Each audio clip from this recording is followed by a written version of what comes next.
morgen finde Danmarks allerbedste. Vi skal i hvert fald have kåret en rigtig god idé. Vi har været igennem allerede to finalister. Vi skal lige nu igennem nummer 3. Men først lige velkommen tilbage til dommerpanelet. Det er Carsten Lundby Jensen, du er innovationschef. Det er iværksætter Jonathan Løb. Og så er det stifter af tøjfirmaet Danefæ, Louise Warberg Hækkerup. Velkommen til alle sammen.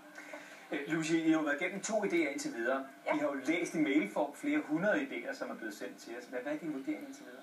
Jeg synes, det er nogle spændende idéer, vi har været igennem, og det er nogle idéer, der er kommet lidt længere end bare idéstadiet. De har også arbejdet lidt med idéen, så jeg synes, det er nogle gode idéer. Og Jonathan, I kender jo lidt mere til de idéer, der bliver præsenteret, end bare det minut, vi får her, ikke?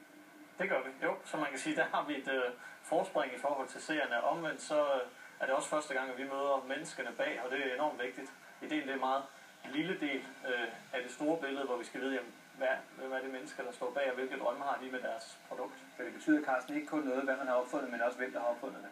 Helt sikkert. Når vi investerer, så siger vi faktisk hellere et godt team og en dårlig idé, end en god idé og et dårligt team.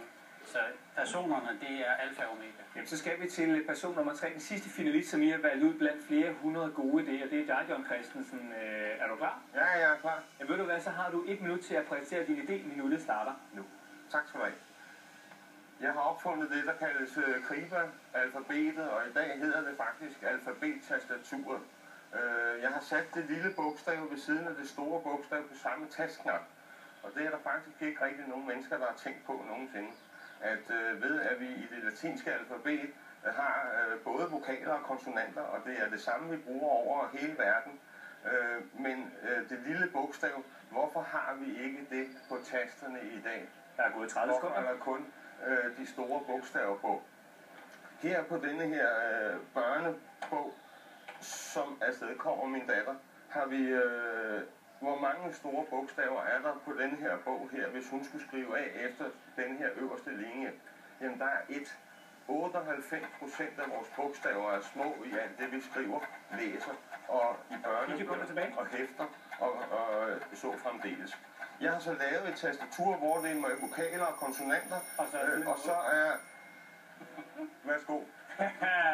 Det vil sige, det er altså et tastatur her, blandt andet til børn, som kan lære måske lidt lettere at skrive. Har I nogle spørgsmål til John her? Ja, John, jeg kunne godt tænke mig at vide, fordi du delte med os før, hvorfor er det, du er kommet på den her idé? Hvad har affødt den ud over den bog, du står med der? Jamen, ideen kommer faktisk fra min egen datter. Og det er splitsekund, jeg ser det her. Hvor jeg beder hende om at skrive den øverste linje af efter den her bog her, fordi det er hendes bog, jeg har læst op for hende som lille. Men der er jo ikke nogen, der tænker på, at dem, der kan det, de her bogstaver, der sidder her på, at de fleste af dem er jo små bogstaver, de har altså en anden form, end det, du ser visuelt på de tastaturer, vi har i dag. Og det er lige meget, det er på mobiltelefonen, iPhone, iPad, whatever. Så det er altså en måde at måske få børn og unge til at lære hurtigt at skrive på et tastatur, og så er konsonanter og vokaler, det er nede i røde og blå.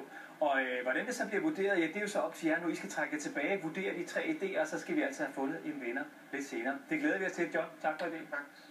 Tak for det. Det må være. Danmark har fået sin første frisørsalon, hvor der hverken bliver klippet eller